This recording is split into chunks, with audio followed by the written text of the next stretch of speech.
Oh man, you're looking a little cold there, Spence. Oh, I just have the color balance on my camera wrong. Ah, there we go.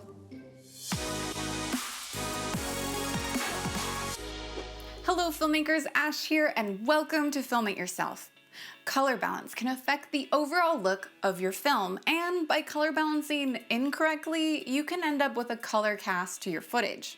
So let's get into why white balancing is important and how you can do it. First off, white balancing actually has to do with light.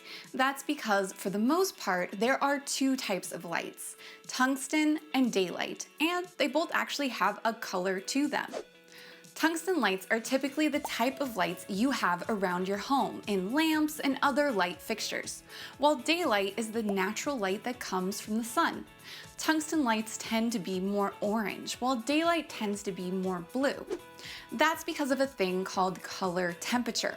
Now, I don't want to get too nerdy on you here, but basically lights with a lower color temperature are on the warm side, while lights with a higher color temperature are on the cool side. Tungsten lights have a color temperature of 3200, while daylight has a color temperature of 5600.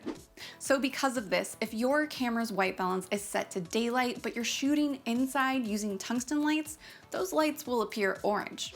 While on the other hand, if your camera's white balance is set to tungsten and you're shooting outside, the daylight will appear blue.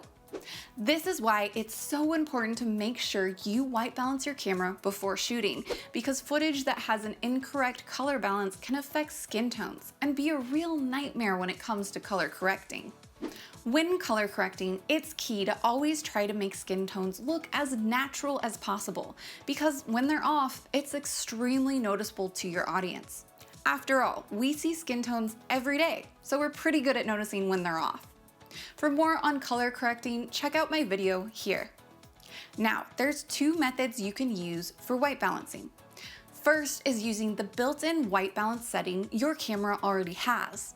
Most cameras have a button labeled WB for white balance, and by clicking on it, you can select from various built-in white balance settings. Daylight is usually represented with a sun icon, while tungsten is usually represented with a light bulb icon. Now, you might be tempted to select auto white balance. However, I'd advise against doing that, as this can lead to issues like your white balance changing mid-shot.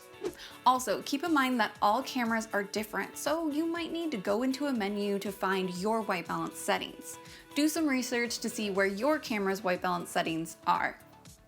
The second way you can set your white balance is with a white balance card. A white balance card is a white card that is the accurate shade of white you need to white balance your camera correctly. And you can pick one up on Amazon for around $10, so it's totally worth the investment. I'll put a link to it in the description below.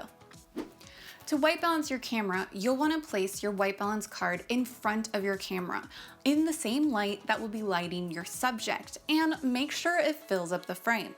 Next, you want to go back to your white balance settings and find the setting for custom white balance. Here, your camera will ask you to set your white balance, and your camera will use that white balance card to make a new custom white balance that matches your lighting. Now, setting your custom white balance can be different for every camera, so you might want to do some research to find out how exactly it works for your camera.